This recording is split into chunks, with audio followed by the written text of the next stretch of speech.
So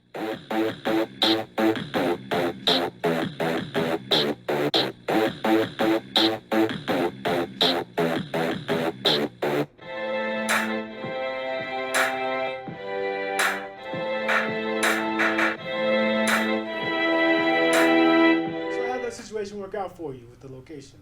Oh, it worked great.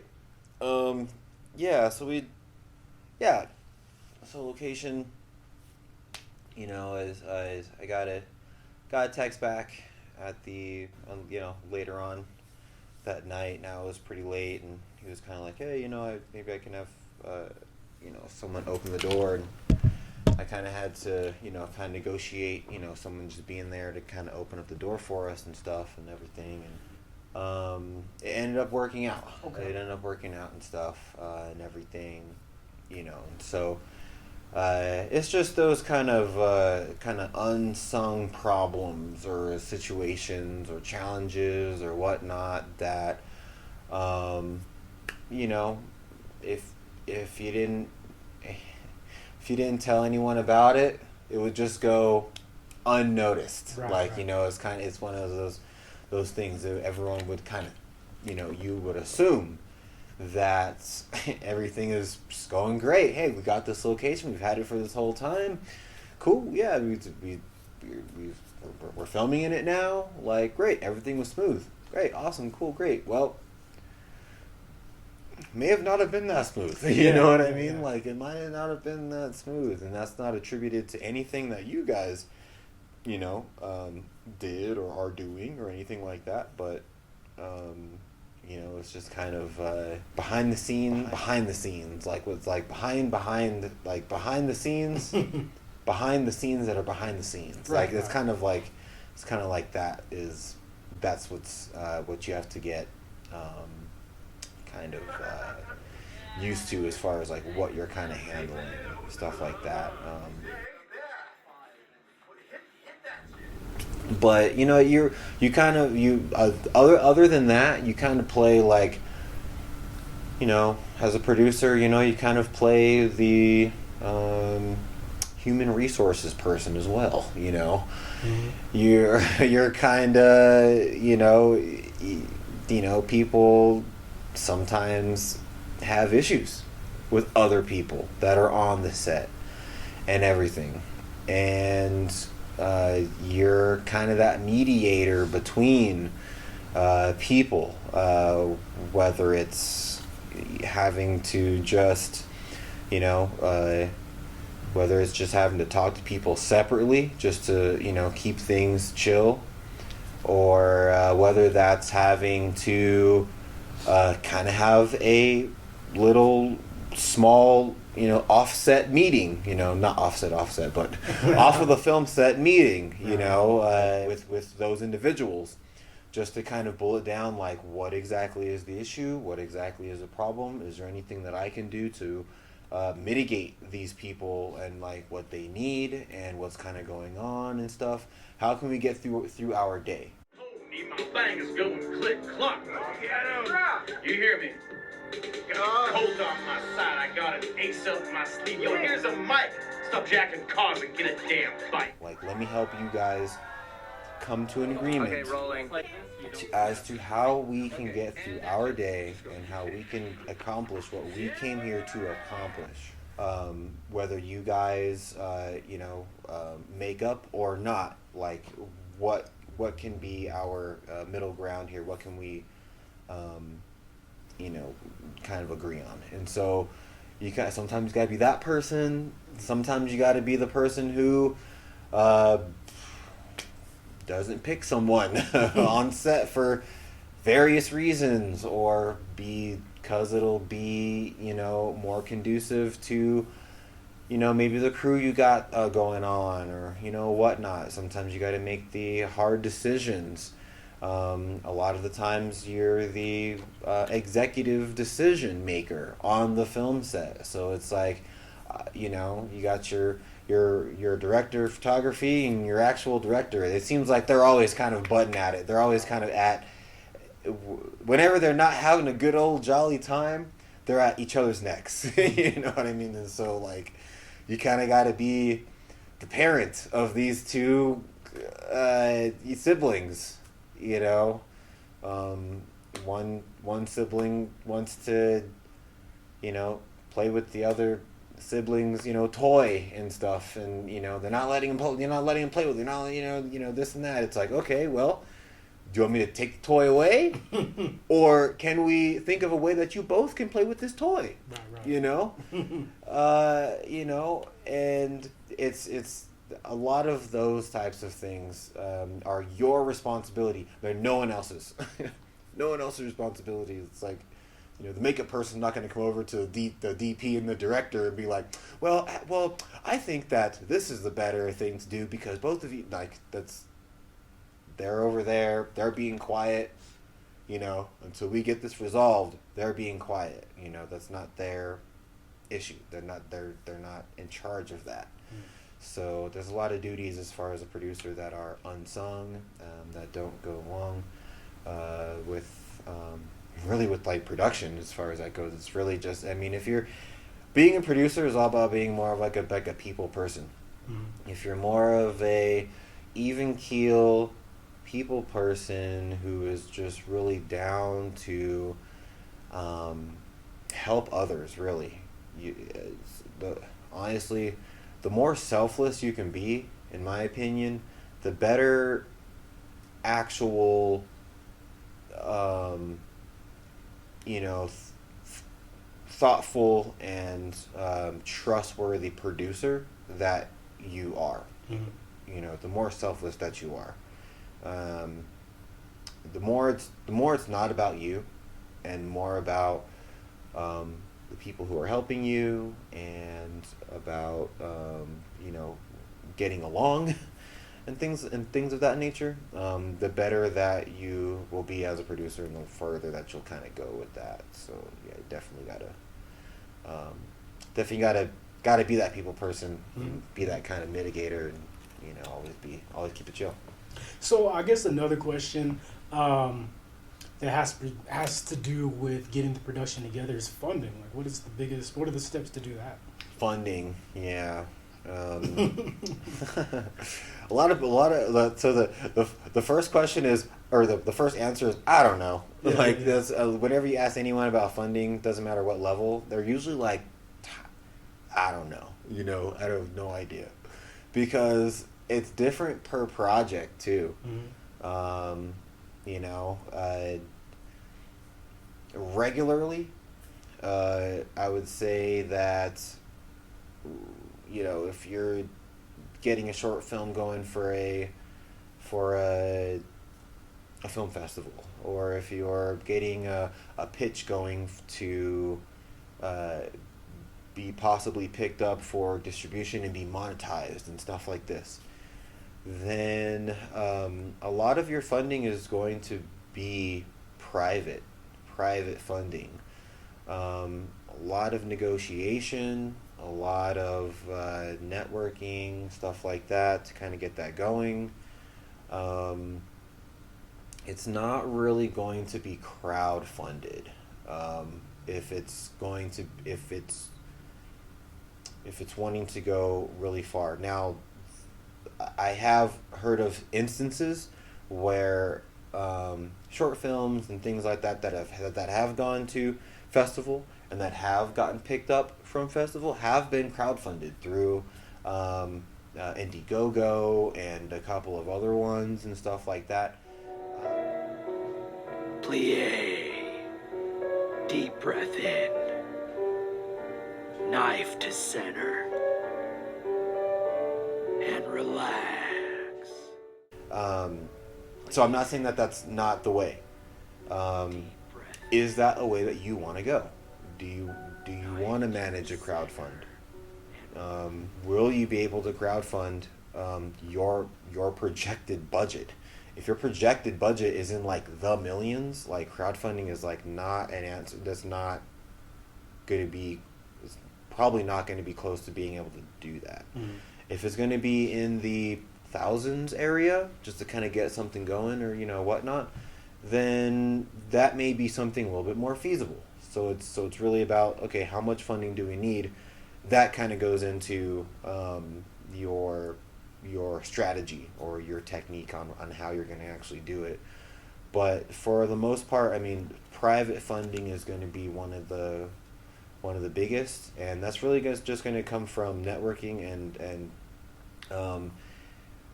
presenting people with your vision and your story that are in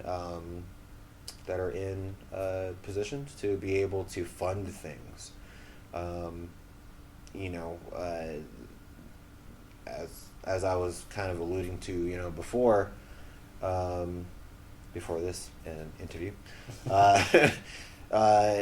one really good business strategy that I've always kind of relied on as far as for how to kind of start with, you know, getting people to either look at something or getting funding to do something or whatever, is going to be called the LIP strategy. LIP, it's another acronym. It stands for List, Invite, Present.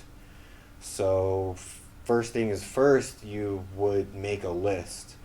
You'd make a list of all the people who you think would be interested in this. If they don't have funding, if you know them and they're like, I don't know, I think that they'd be interested in this, but I don't know if they have funding. Like they may not be visually at that status, or you don't know them to be at that status. Maybe you can put them on your list as someone who might have an idea of someone else who might have a reference for you, or reference point, or someone like that for you. A lot of times it's not going to be your direct person who you talk to who has funding.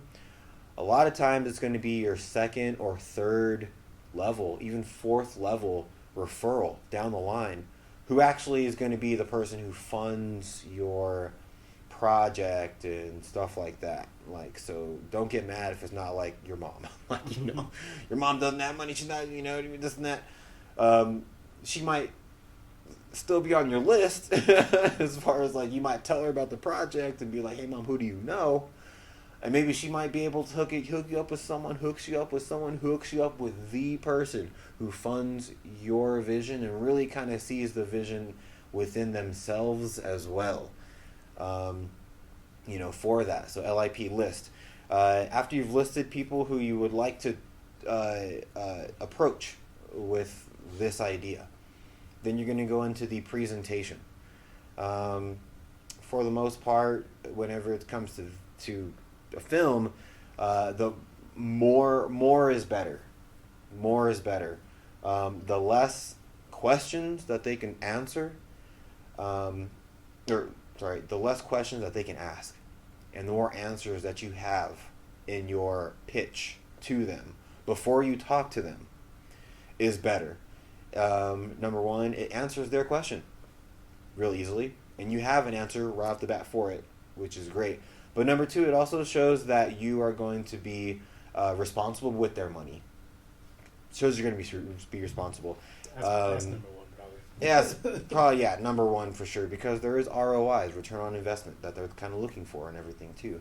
It isn't always that you'll get some kind of crazy angel investor or someone who's just going to blow their wad on you, you know. Film talk, of course.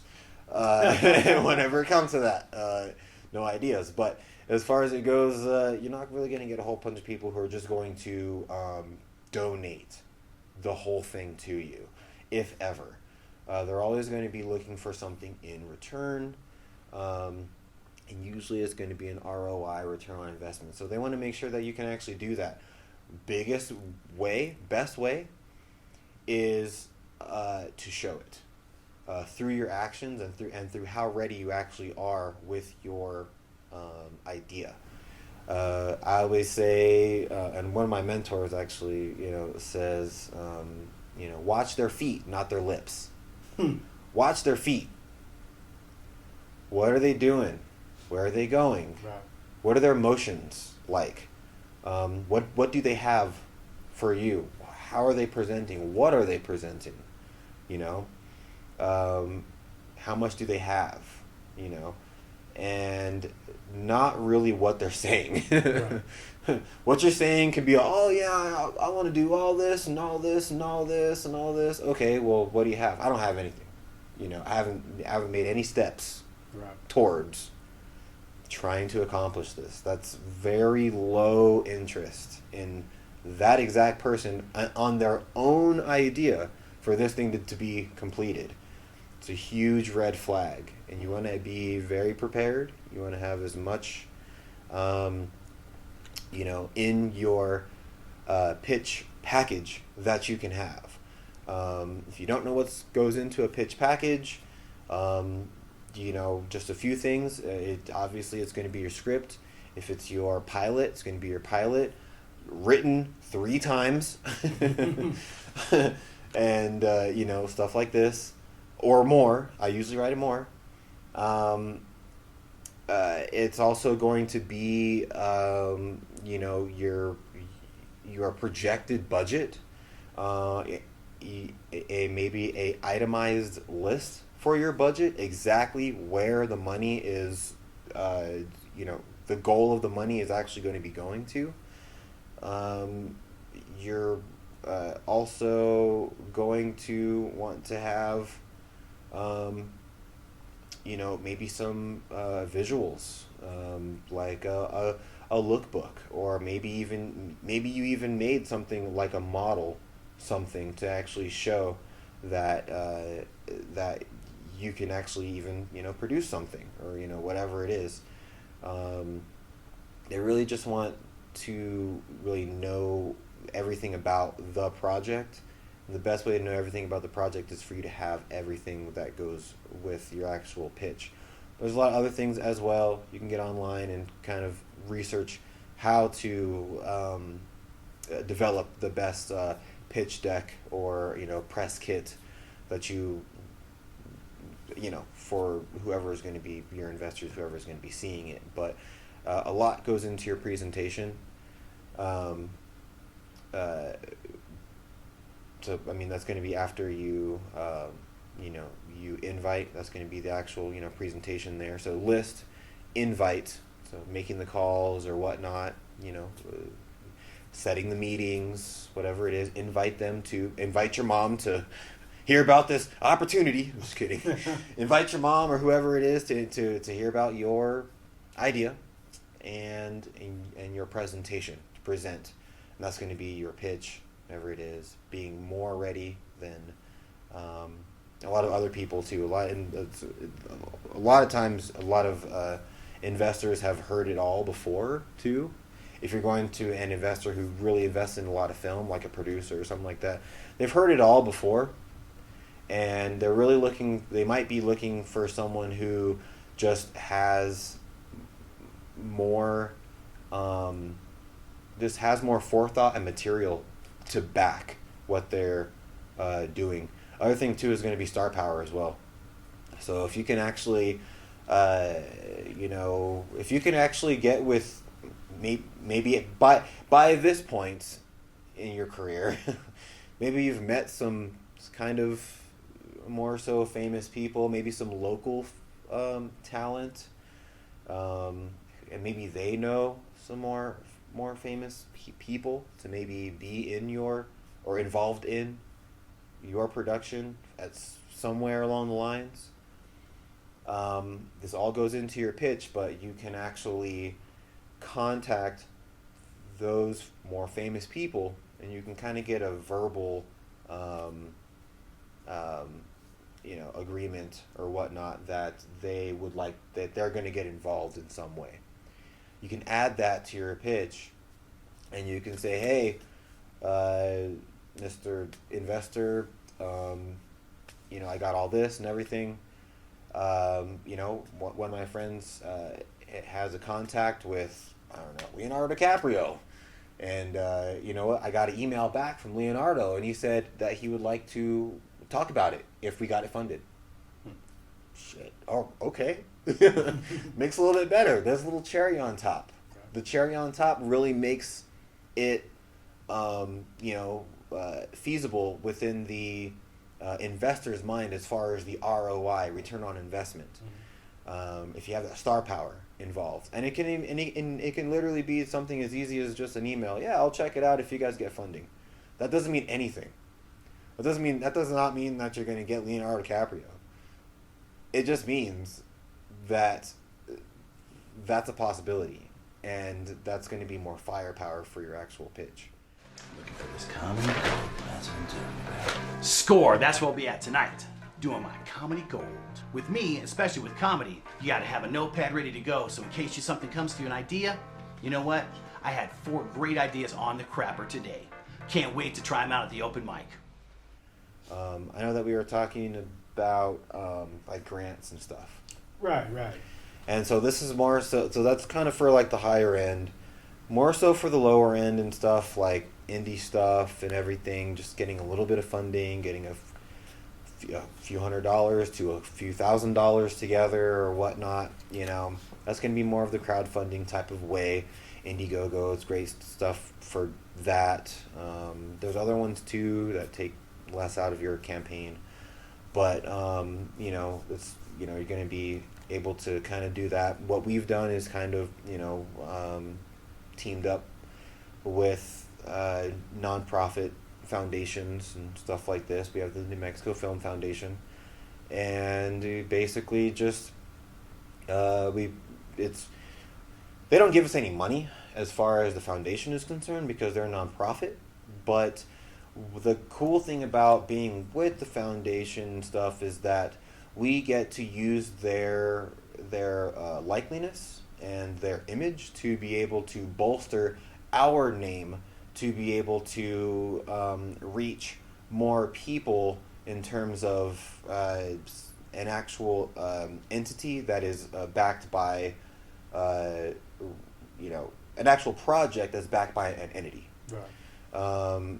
And more of a kind of a household entity. So it goes from Office web series, like, what is that? I don't know anything about that. I don't know why would I even do that, to Office web series sponsored by the New Mexico Film Foundation. Oh, okay, New Mexico, the Film Foundation. Oh, okay, I can put that together in terms of, oh, you know, this is the foundation of film for New Mexico. Oh, okay, that sounds more like Legit. It sounds more legit, but even more than sounding more legit, it sounds more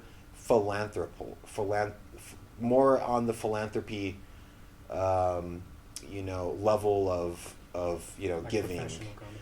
and yeah, stuff like that. Like more so like, I'm going to be giving to this project that is going to really benefit like the industry in New Mexico. So I'm really more so giving to the industry of New Mexico. I'm not really giving to this project that I never heard of, you know. So that's kind of more so like why we even have the New Mexico Film Foundation, is so we can use their likeliness and their name on our project to be able to tell people that, hey, this is something that is going to benefit the industry. And, you know, donations and stuff like that is, you know, going to be more so what we're, you know, looking for. And if you are into donating to good things, then you might be interested in that. So that's kind of why partnering with someone is good. Other than that, going with like grants and stuff, a lot of the nonprofits do have grants that you can apply for. My experience with that, experience could be different with others, but my experience with that is that basically you have to kind of roll it into that LIP again, list, invite, present thing again. They can turn you down. It's not like you're gonna just get a grant because you're freaking, you know, G.I. Joe. And there's limited Joe amount of Schmo, grants, you too. know. Yeah, it's limited amount of actual grants that come out for like that year, and there's time frames and stuff like that you got to be you know cognizant of, but your application can be thrown out as well. I mean, your application can be thrown to the wayside, you know, if they go with a different application or if they go with someone else, and only one person is going to be winning that winning, is going to be acquiring that grant. Very seldomly have I heard of having like a group of people getting like portions of a grant. Usually it's like, hey, we have this grant, it's for this much, we're taking submissions, great, we're giving it to this person or this organization or this whatever it is. So that's kind of, I don't want to say it's a straight up lottery, but it is more Kind of. it is more like putting your like name in a pot with other applicants and kind of going that route. You definitely don't want to just sit around on your hands and wait to see about that grant without doing other things and without networking and without doing other stuff to be able to bring money in for your project. That's how a lot of projects get stalemated. I mean, they didn't have money, they waited for this grant didn't happen, too much time went by, and now they're just like, down on their luck, and it's not worth it anymore. Right. You have to continue to kind of have different sources of funding to kind of come through and everything for you to kind of get your vision going. Once you have a little bit more network, name in the community and stuff like that, then people will just donate to your cause because they know that you're doing the work and they've seen you for many years. Like in my case, I've been doing offset for 5 years. People have known me to do a lot of projects and stuff, and know that. And other thing too is that people know that I deliver as well. I don't have a whole entire list of of IMDb that has in pre-production, in post-production, development, all this. Like, I don't have that. Like, you don't see that on mine. Mine has more so things that have been completed in their entirety that you can watch, see, whatnot, actual completed projects, I build lowriders for a living, so my brother-in-law is always calling me to help him fix his car. He's a Special Forces CIA agent, and he actually called me today to help him disarm a bomb. Cholo, this is a highly explosive device. Can you defuse this?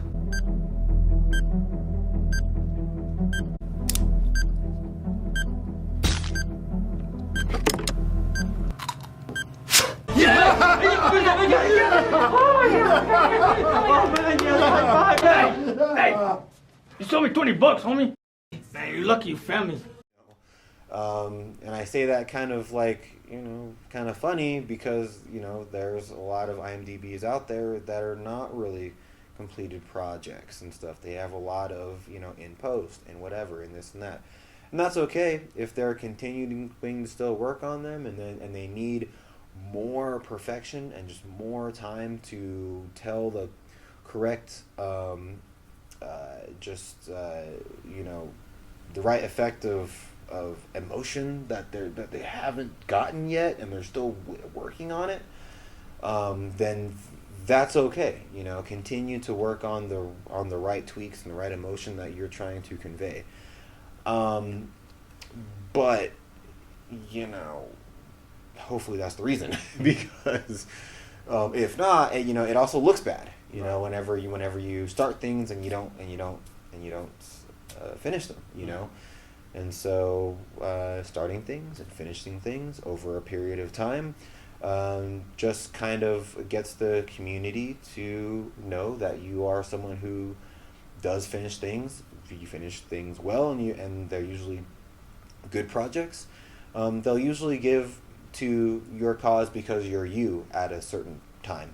So you can kind of get to that as well. Whenever it's not about the project, it's more about the person. Mm-hmm. And they just give to the person. Yeah, that's a lot of good stuff, man. A Yeah. lot of stuff to digest. Yeah. As well. Sorry, guys. A lot of years here, Oh no, it's good information, man. People love this stuff. So, I guess another question would be, and this in particular has to do with us, our culture, and I mentioned a few of the filmmakers out there that are well known. How do we get more of us in the position where we can start making our own productions. Sure.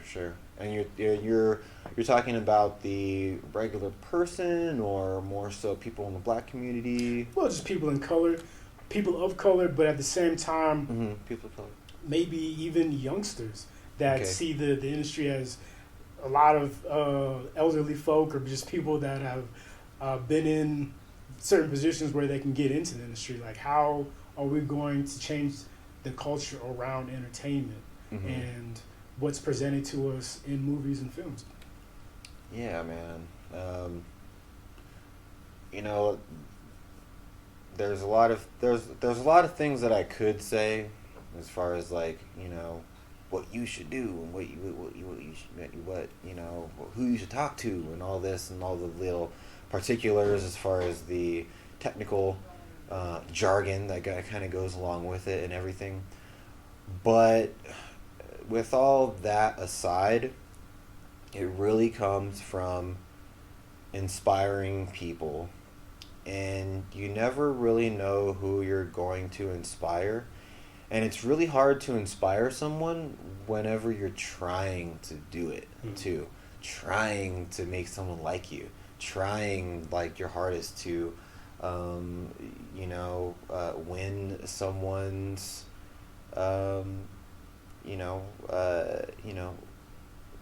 good side. Right. You know, it's always whenever you are just being your authentic self, and whenever people see that and want to be that, that's kind of more so what it comes down to. Because again, it's like, okay, cool, you tell someone how to do all this stuff, and maybe they're not inspired to do that.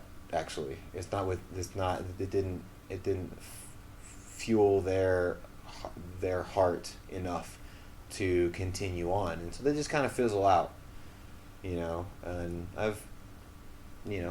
that's happened to a fair amount of people. Yeah, we all know people like that. Yeah, I all know people like that. Yeah. And I think that school kind of kind of exacerbates that a little bit. Like, people just go to school, they don't know what they really want to go for. They get all the particulars and stuff, but their heart's not really in it. And then they get out of school and they don't do what they were going to be doing because their heart was never really in it. And so, really being that example of for other people, just being yourself and following your highest desires through your heart, and continuing to move and continuing to prosper in the things that you're doing because that's what you want to do. Other people will see that and get inspired by that. Like kind of said, at one point, one of my mentors kind of said, leader of one, leader of many. If you can't lead one, then you can't lead any. And leader of one is leader of yourself. Right. Leading yourself. If you can't lead yourself to better ways of kind of thinking, or higher levels of excitement for what you're doing, you're really not going to come off as someone who is inspirational enough for others to actually be inspired by you, for them to actually really have that heart to continue on day after day, trial after trial, and really get themselves to the level of successful. Whenever I was skateboarding, I used to, whenever I first got started skateboarding, it was in like the early 2000s and stuff.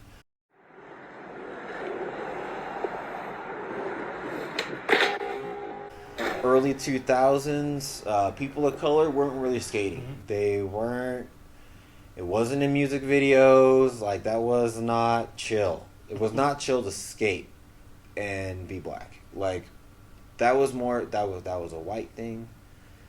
That was for people in California. That was for people surfing. That was for white surfer dudes. You know, they be skating. You know, you don't be skating. What do you be doing? You be playing basketball. You be rapping.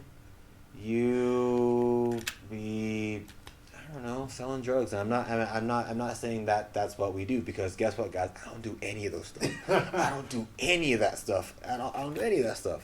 And I'm your kind of poster child for not doing the stereotypical thing. Mm-hmm. So I'm not getting down on any of that stuff. That if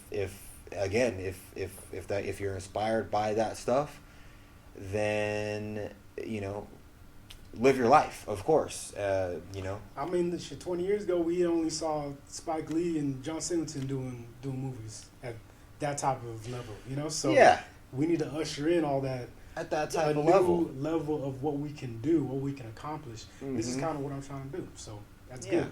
Seeing yourself as not being a skateboarder. How many black skateboarders have come in the past 20 years? You know what I'm saying? So many. Yeah. You know, it's kind of been a movement, but, you know, I was inspired by this dude. His name is, you know, Stevie Williams.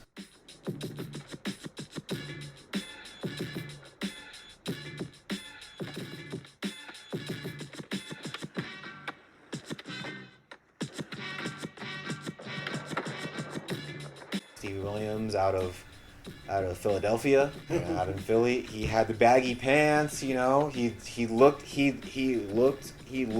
like he's straight out the ghetto. Like he looked like that, but he was skating and he was good and he was having fun.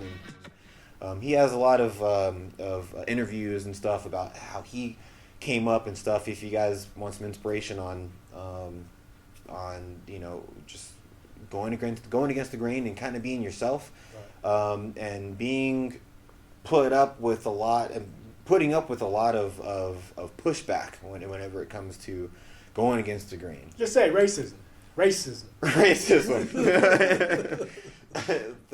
Yeah, check out Stevie Williams' story, man. Just look him up and check out any one of his interviews or anything like that. But there was a lot of pushback.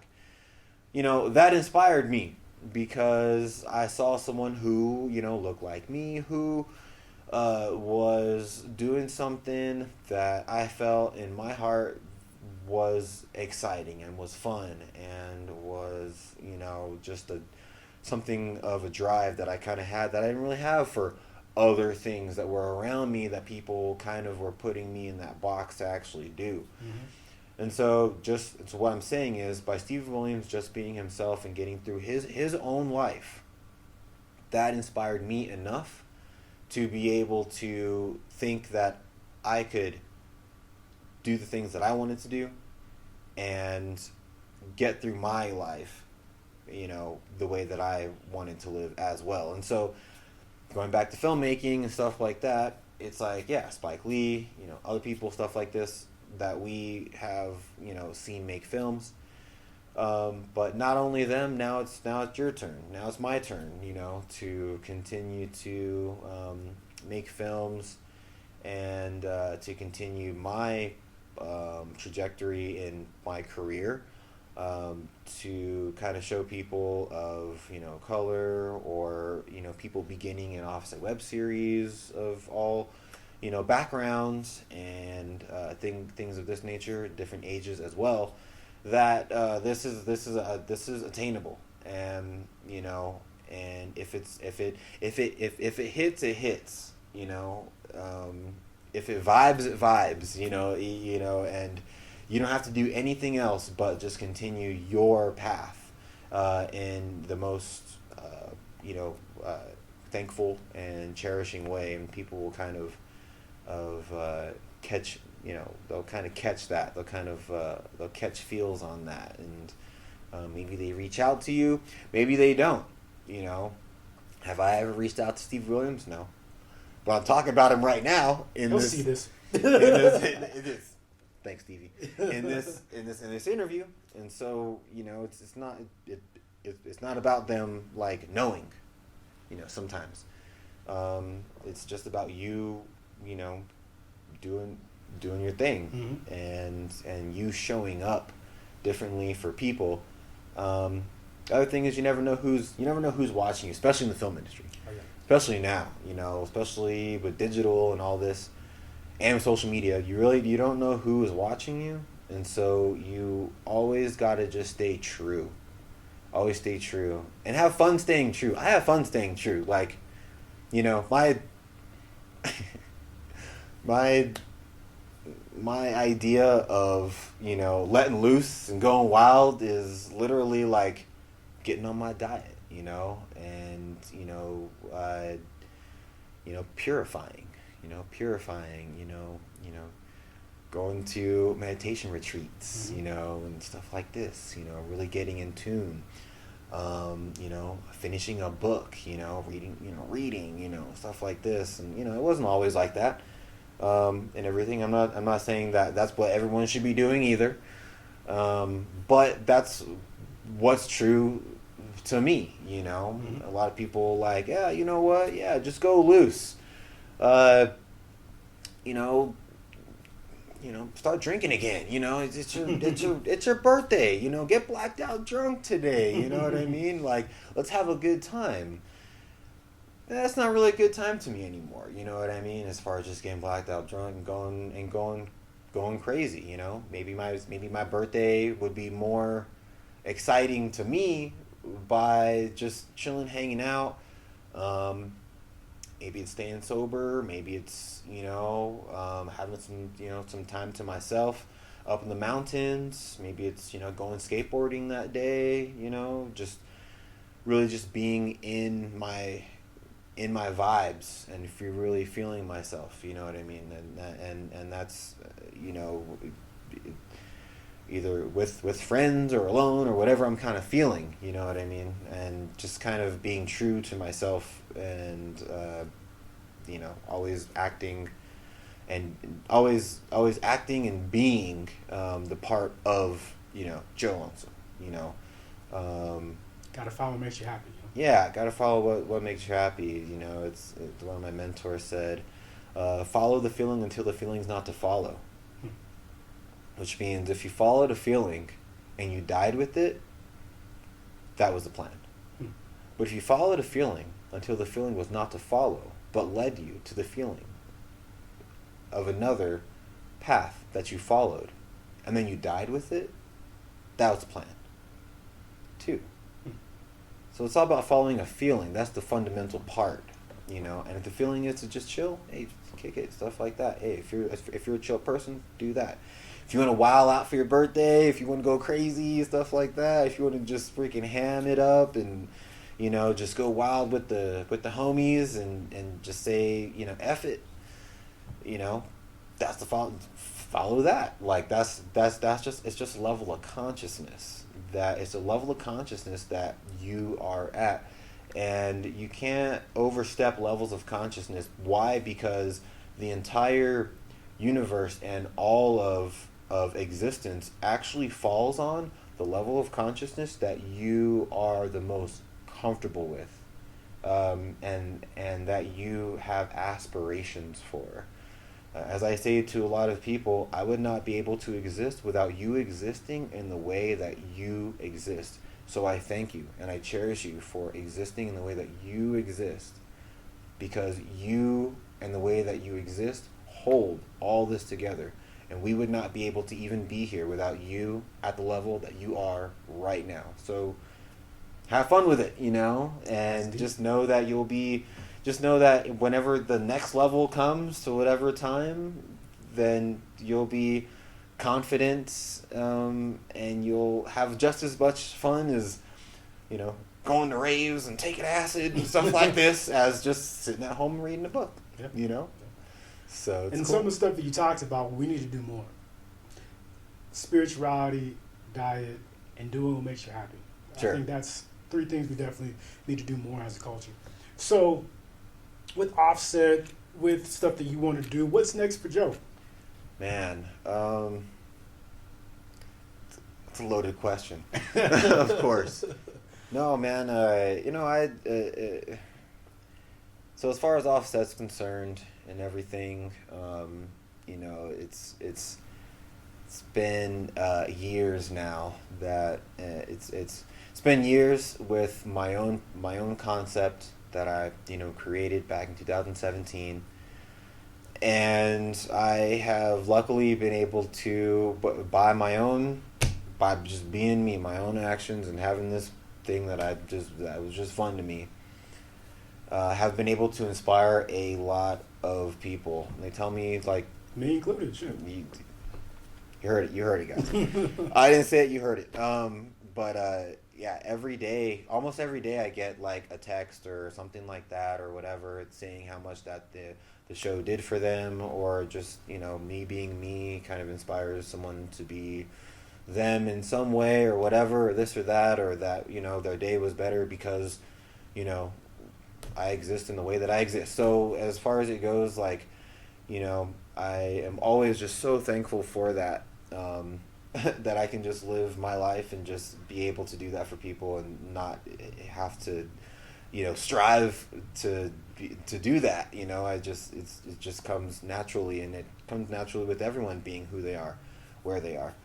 But, it's really helped a lot of people like start their career. There's a handful, like 2 handfuls of people that I can count, even more fingers than I have, could count the amount of people who have started their career from Offset web series, and you would never even like know it. You would be like, man, you've been doing this for 20 years? No, I just started on Offset web series like season 3, like, you know what I mean, like 2019, like in a couple years, they're already AD of assistant director of a feature film. I know a couple people who have done that already, and and shout out to all you guys for sure.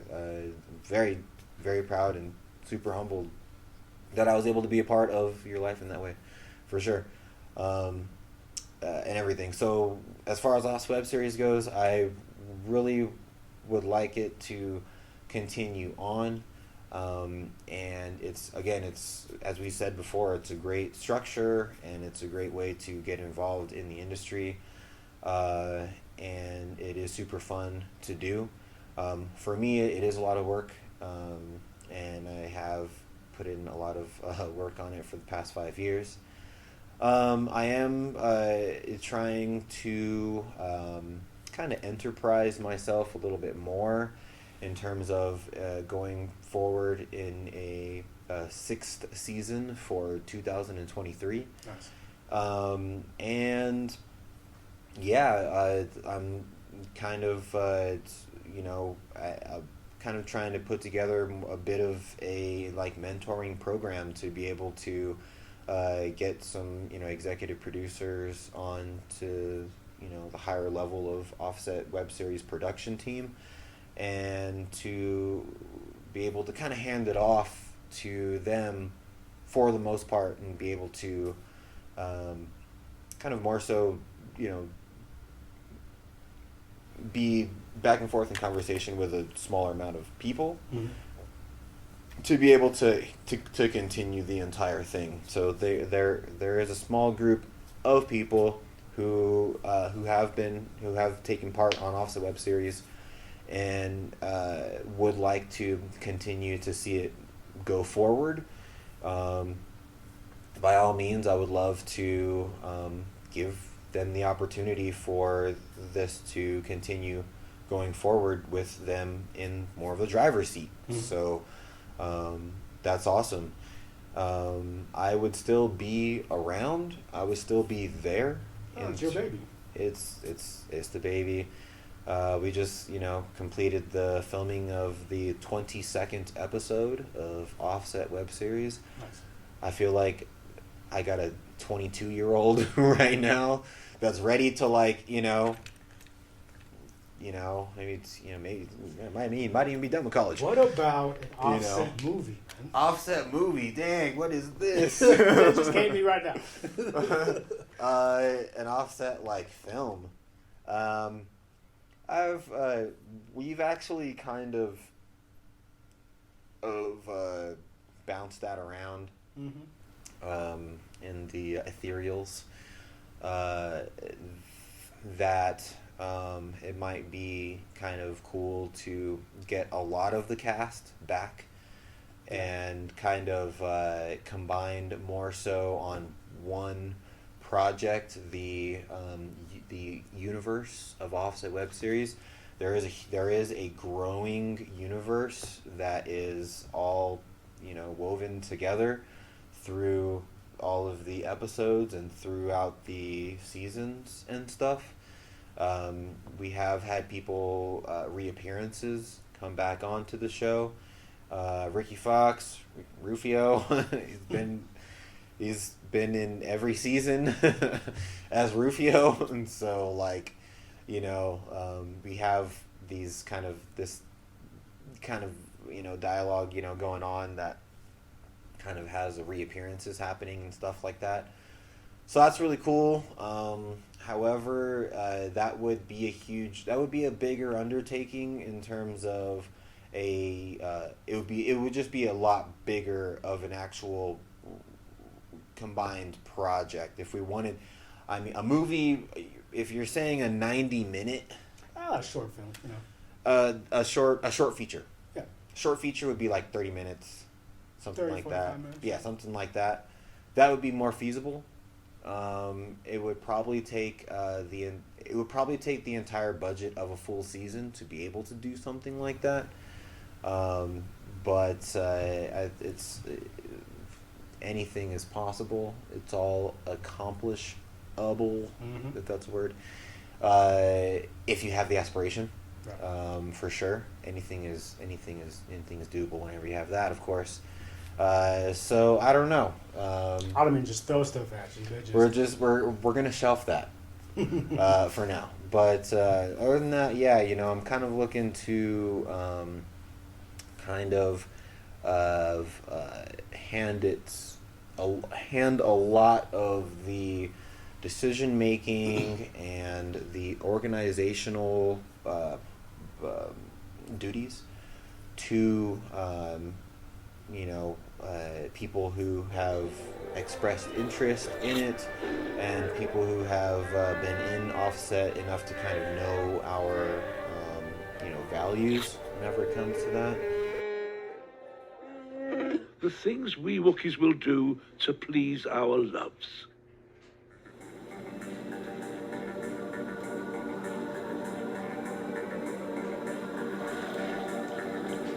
So, my princess, tell me what you think. I hope you like the new look, my love. So we'll see. But other than that, you know, I'm going to keep on going, man. I'm going to continue to raise in my level of, you know, my career, still continuing to raise even from that day whenever I didn't know what the hell light was. You know, I'm still continuing on.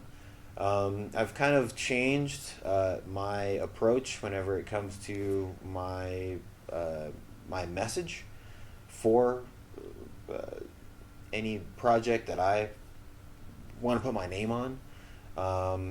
My projects are more so involved in the elevation of human consciousness and the elevation of our civilization whenever it comes to the global collective grid and kind of that 100th monkey effect. I don't know if you ever heard of the 100th monkey effect. Let's process that. What's up? Just real quick, the 100th monkey effect is the process in which consciousness evolves in a civilization. Okay. So this is just the evolution of consciousness, of a state of knowingness for a group of people that makes up a civilization on a planet, basically, or even goes further than that, but we'll talk about civilization. Essentially, if you have 99 monkeys and the 100th monkey, or if you have 99 monkeys and they all learn how to use a stick. The 100th monkey that's born will be born knowing how to use a stick already. It'll already be in its developmental and evolutionary track to know how to use a stick. Already know how to use it. Kind of like the internet right now. Kind of like the internet right now, yes, and like tablets and like kids and things like that. 99 monkeys are born knowing how to use a stick, and they all learn how to use a rock. Mm-hmm. The 100th monkey will be born knowing how to use a stick and a rock, and it just continues on. It's all about the evolution of consciousness. So the way that they were able to learn how to use a stick was to be exposed Right. to learning how to use a stick.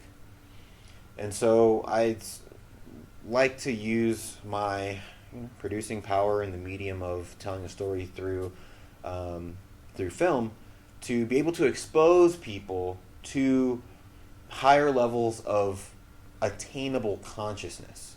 Let me ask you this, man. Have you ever thought about doing a different type of genre or a different type of medium, not just offset, like you're trying to expand other types of things? So that's kind of where we're going. Okay. You're right on the money. I've kind of gotten more into docu films. Okay. Or actually, not even docu-films, docudrama. Okay. So docudrama is basically a scripted, dramatized documentary of what happened in the past or what's currently happening in our real life, day-to-day life, but put into modified to be in cinematic form. Okay. To be modified into a way that we can actually shoot as a storyline and things of this nature. There's been a lot of documentaries out there as far as just information. Here's a whole bunch of information. We're just going to throw it all on you as far as documentary is concerned. But I feel like I love documentaries as far as like I love just getting information just thrown at me. Oh yeah, me too. Some people don't though. Some people learn more from storytelling. Mm-hmm. So I feel like there's enough documentaries out there that you can just share. There's this topic, there's that topic, there's documentary and there's documentary here and there and everything. Just share a documentary. If it's about information, just share it. But I feel like there's not enough docudramas showcasing and showcasing through storytelling more of higher levels of intuitive attainment whenever it comes to our intuitive abilities.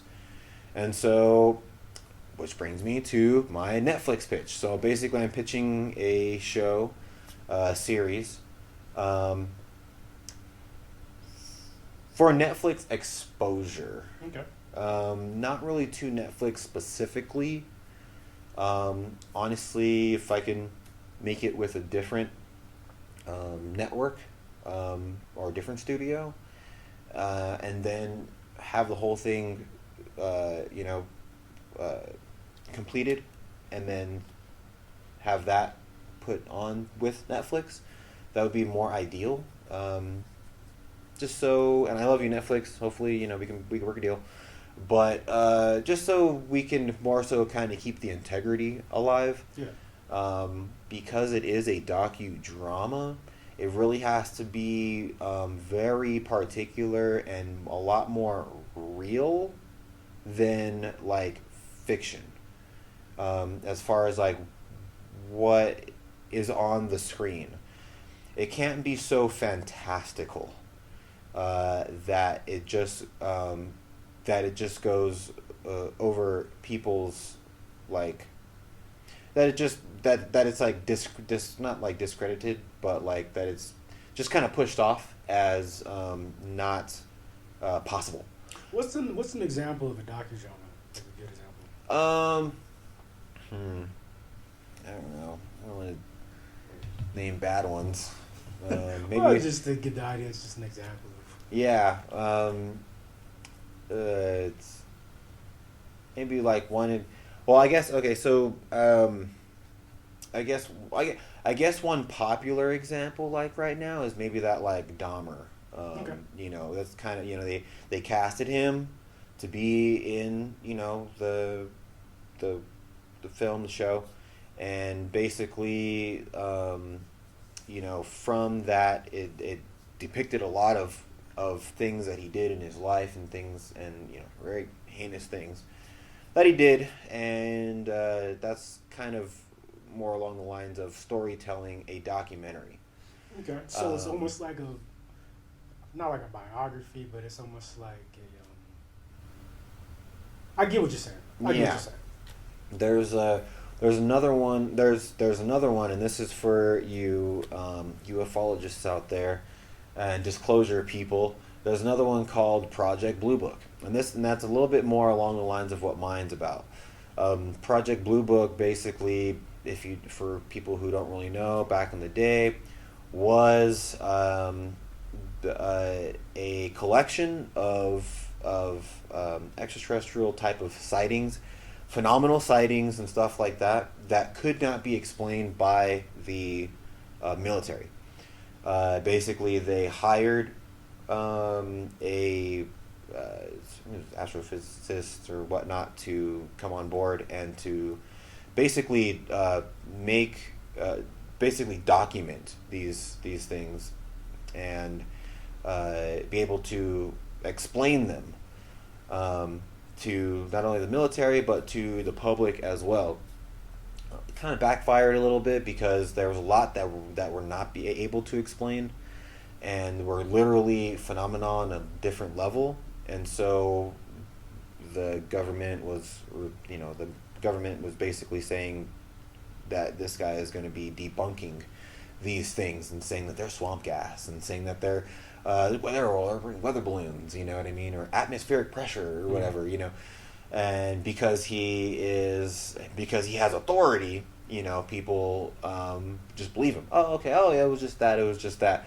But what actually ended up happening was that that he got so many reports that were so utterly unexplainable that he could not explain, that it kind of changed his heart, because he had been subject to so much that he could not explain with all the knowledge that he had, and it kind of changed his heart in terms of like, hey, actually, like, you know, there's some shit going on. There's some shit going on. It's not just atmospheric pressure. It's not just swamp gas. It's actually other things, and I'm gonna try to come clean about it now, you know, and I'm gonna be, you know, more or less a good guy about this type of disclosure and everything. So, anyways, they made a series. They had 2 seasons on, I think it was on Hulu. 2 seasons, and it was pretty awesome because it was a storytelling, you know, format, and so that's easy to, you know, it kind of sinks in a little bit more. And then after that, people kind of can like do more research on it and like actually check out like a documentary and be like, oh, that was that part, that was this part. Oh, they kind of changed that little thing, but that was actually real. And here's the documentation to really kind of like put into perspective, like this actually really, you know, happened. Right.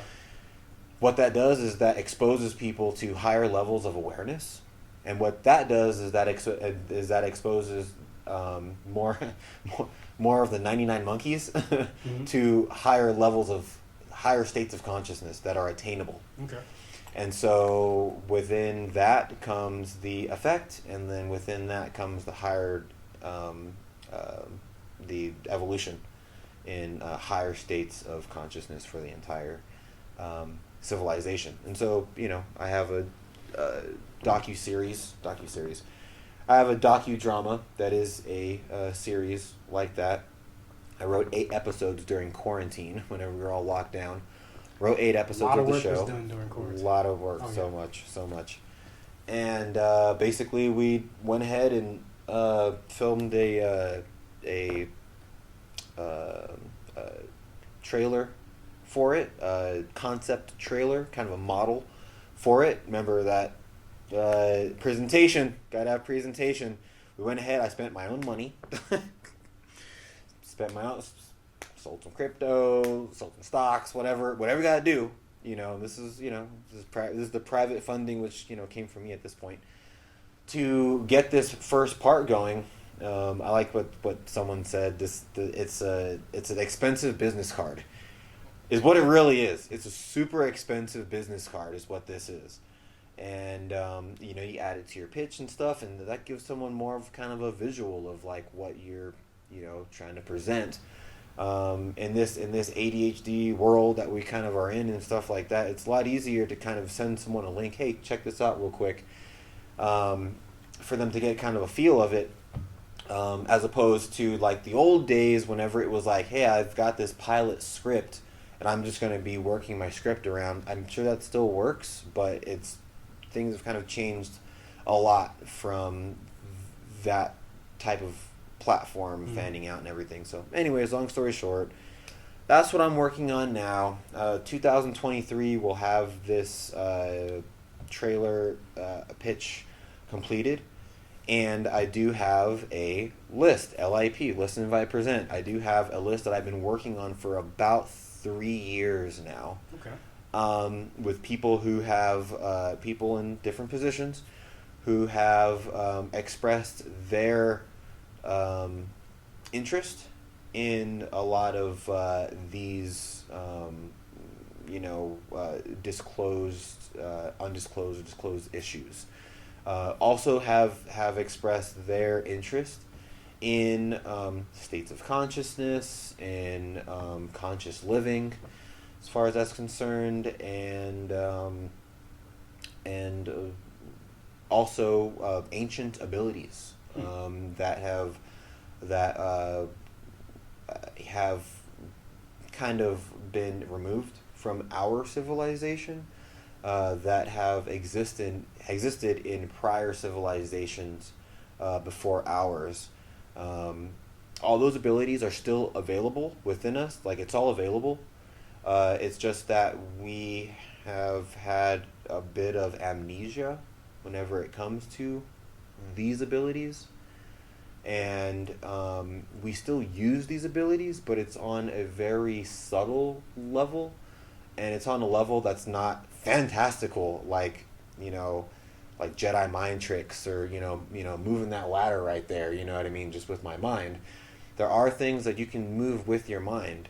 If you haven't heard of PK, psychokinesis, basically you can move things with your intention and with your attention. Both of those two in conjunction can actually move things. Back at home, I have something called the PK dome. It's called a psi wheel, basically, and it's just a little piece of foil that's balancing on top of a needle, and it has a lot of what they call entropy. Entropy is basically variations, very, very minute variations, and all kinds of possibilities. This chair right here is not really, it doesn't have a whole bunch of entropy, in that it's not just going to fall over at some point whenever we don't know when it's going to fall over. We don't know if it's going to explode. We don't know what's going to happen with this chair. This chair is pretty fixed. If you put this chair on if you took down the legs and you put this chair on one leg, and you try to sit on it, that's entropy right there. You don't know if you're going to fall this way, back, forward. You don't know if you're just going to start spinning like a top. You have no idea what's going to happen with the chair if you put it on one leg. So that raises the level of entropy if you put it on one leg. And so having this like this, putting a little piece of foil on there, raising the entropy, what you do is you put a glass dome on the top of it, so there's no wind coming through. So that kind of has it in more of a controlled environment, more of a vacuum chamber. And basically, it's kind of a meditation technique. You just put your attention and your attention, which is just looking at it, on it for a few minutes. And what you'll see is that if you concentrate on that and you continue to concentrate it, it'll start to move. And you can get good at it to where you can move it back and forth. And you can get so good at it to where you can put different ones in there. You can put multiple ones in there, and you can have this one move this way, this one move this way, and this one just stop or continue to go, whatever way. And you can move them. You can move this one, then switch to this one, and switch to this one. You can have them all moving at the same time, and it's pretty cool. That's like almost like immediate manifestation or whatever. You know? Right? Yeah, exactly. And so. Everything's connected, and so that's cool. Exposing stuff like that, putting things like that in the movie, and not like being so fantastical that's like after you do this, then you can move that ladder. Like, no, stay on this. This isn't a magic trick, folks. This is not a magic trick. This is actually. This is actual. This is as actual as picking up anything with. This is actual as waving. Your hand moving is not coming from your arm. It's not even coming from your body. Your hand moving. Your hand moving is coming from two things: attention and intention. I intend for my hand to move. And by giving the thought attention to actually move, it will move. So, just like moving your hand on your body, you're using two things: attention and intention. So it's the same thing whenever it comes to something outside of your body, because the more that you know, the more that you know that everything is an appearance to mind. And nothing actually exists from its own side. It's only an appearance to your mind that it even exists at all. So nothing is separate from your own mind. So everything is that connected. And if you know that it's that connected, then this piece of foil now becomes an extension of your mind and of your body, actually, just like your hand is. So the more that you know about that, the more the more that our society knows about that, and the more that we undertake this knowledge, the more that it will not be so taboo or strange or weird or whatever. Foreign to people. And it would be just as common as waving your hand. If I wave my hand at someone, they're not going to be like, "That's weird. How'd you do that?" Like, they're not going to be like that. Why? Because we've gotten to a level of consciousness to where waving your hand is just a part of day-to-day life for us. Just like if you study quantum physics, you know that everything's connected. Exactly. Same thing. Well, yeah, man. Shit. This is. I wish we could have this conversation for another 2 hours, man. I know. It can definitely go on for that long, and probably even longer. But yeah, I guess it's time to wrap it up. I don't want to get my car towed or nothing, but sure. definitely appreciate you, brother. This has been a mind-opening experience for everything. The advice you're giving, the certain things that have to relate to just our industry, and then as a whole society, it's priceless stuff, man. So thank you again, most definitely. Thanks so much, guys. Namaste, as always. Appreciating your existence, and I thank everyone for being. You are a reflection of the universe. How important is the universe? You're that valuable. Always keep that. You heard it first.